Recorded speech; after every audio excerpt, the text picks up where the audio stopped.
तो बच्चों स्टार्ट करते हम लोग कि हैंस ओस्टर्ड ने जब अपनी प्रॉपर्टी के बारे में बताया, बराबर, ये जादुई प्रॉपर्टी के बारे में जब दुनिया को बताया, तो इस जालिम दुनिया ने हैंस ओस्टर्ड को ही सवालों के कटघरे में खड़ा कर दिया।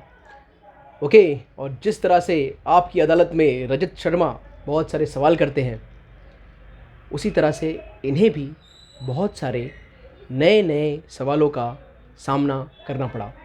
अब वो क्वेश्चन क्या थे? तो क्वेश्चन से भाई ओस्टर्ड ये बताओ कि magnetic field around a straight current carrying conductor कैसा होगा, magnetic field around circular loop कैसा होगा, मैग्नेटिक फील्ड अराउंड सोलिनॉइड कैसा होगा, डायरेक्शन ऑफ मैग्नेटिक फील्ड इन तीनों केसेस में कैसे होंगे, और क्या आप इस प्रॉपर्टी को कोई नाम सजेस्ट करोगे, और वो सजेस्ट करोगे तो वो क्या होगा, और क्या ये जो प्रोसेस है, बराबर, ये पूरा जो प्रोसेस है, ये प्रोसेस को किन किन फैक्टर से इफेक्ट होता है, मतलब इफेक्ट, ये प्रोसेस को कौन कौन से फैक्टर्स अफेक्ट करते हैं, क्या इसके बारे में आप कुछ बताओगे?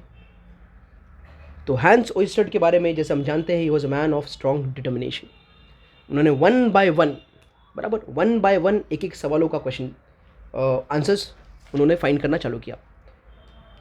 तो सबसे पहले हैंस ओस्टर्ड गए कहाँ पर? एक पुरानी किताब खोली, और पुरानी किताब में उन्होंने देखा कि भाई जब मैग्नेट था जिसका पोल था नॉर्थ और साउथ, तो लोगों ने इसका डायरेक्शन कैसे फाइंड किया था, या इसके फील्ड के बारे में कैसे पता किया था? सबसे पहले हैंस ओस्टर्ड ने ये पता किया। तो उन्हें मालूम पड़ा कि उन्होंने क्या किया था, एक कार्डबोर्ड लिया था, कार्डबोर्ड के नीचे मैग्नेट को रखा था, और कार्डबोर्ड के ऊपर बहुत सारे छोटे छोटे छोटे छोटे आयन्स के स्प्रिंकल्स, आयन के टुकड़े को स्प्रिंकल कर दिया था। अब उसके बाद क्या हुआ था, ये स्प्रिंकल अपने आप को ऐसे ऐसे ऐसे ऐसे ऐसे ऐसे अरेंज हो गए थे इस मैग्नेट की वजह से, ठीक है। और बहुत सारे पुराने साइंटिस्ट ने ये बताया था कि भाई ये स्टार्ट होता है नॉर्थ पोल से और एंड होता है साउथ पोल से, ये क्लोज्ड कंटिन्यूअस कर्व्स है that starts from north pole ends on south pole, start on from north pole ends on south pole. तो ये नॉर्थ से स्टार्ट होगा और ऐसे जाके साउथ में एंटर कर जाएगा, और ये क्या है, क्लोज कंटिन्यूअस कर्व्स। तो हैंस ओस्टर्ड ने यहीं से शुरुआत की, बोला ठीक है, तो अब मुझे क्या पता करना है, मुझे पता करना है कि भाई अगर स्ट्रेट करंट कैरिंग कंडक्टर है, ये स्ट्रेट करंट कैरिंग कंडक्टर है, बराबर, जिसका नाम है ए बी, और इसके अंदर जो करंट बह रहा है वो ए टू बी बह रहा है, it is going from A to B. तो हैंस ओस्टर्ड ने क्या किया, यहाँ पर भी एक कार्डबोर्ड चिपका दिया,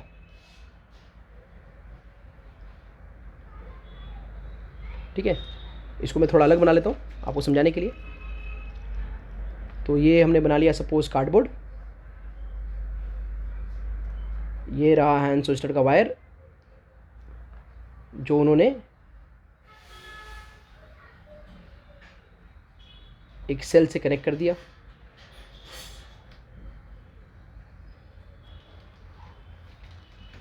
ये है पॉइंट ए और ये है पॉइंट बी, बराबर।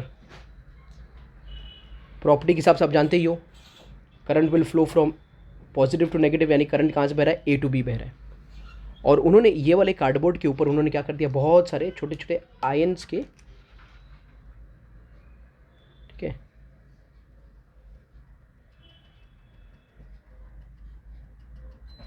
आयंस के पार्टिकल्स को स्प्रिंकल कर दिया उसके ऊपर। फिर क्या देखा उन्होंने कि जैसे ही उन्होंने करंट को ऑन किया,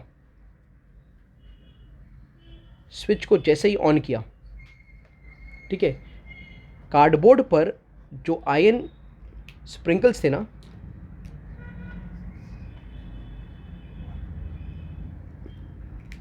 वो कुछ इस डायरेक्शन में अरेंज हो गए, एक पैटर्न बन गया, ठीक है। ये पैटर्न कैसा पैटर्न है, ये पैटर्न है कॉन्सेंट्रिक सर्कल्स,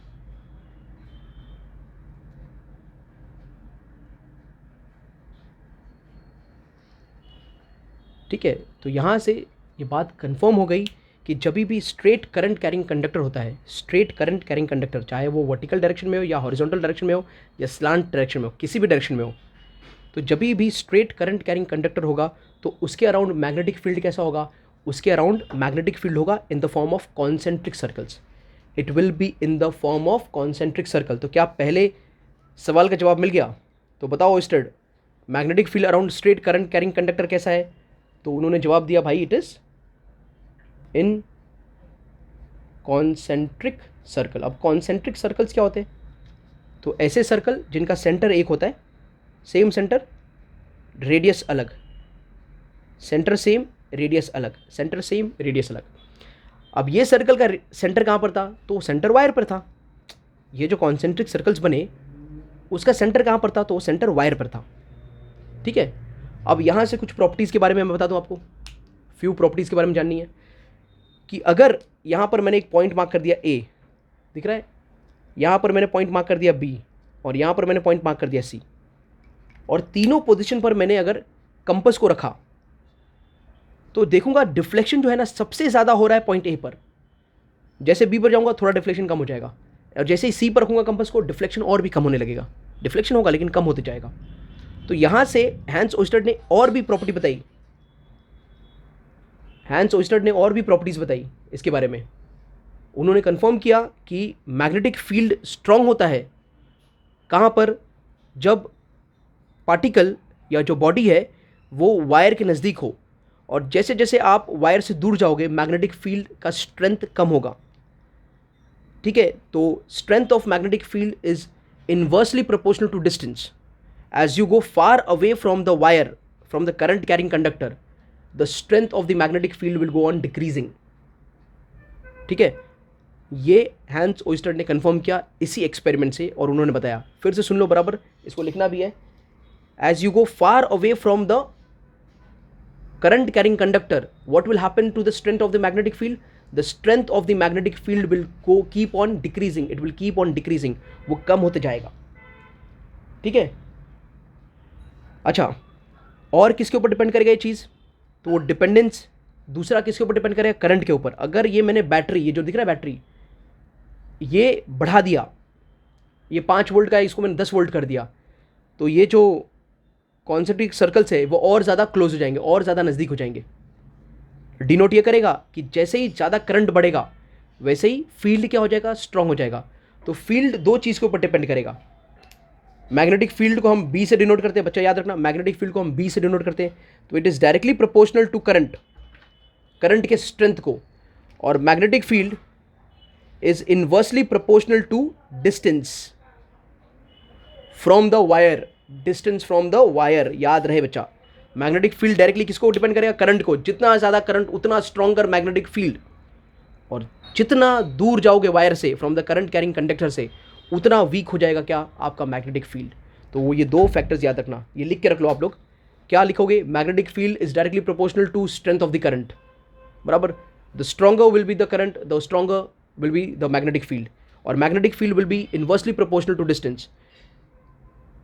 जितना दूर जाओगे आप करंट कैरिंग कंडक्टर से, उतना वीक होते जाएगा आपका आपका मैग्नेटिक फील्ड.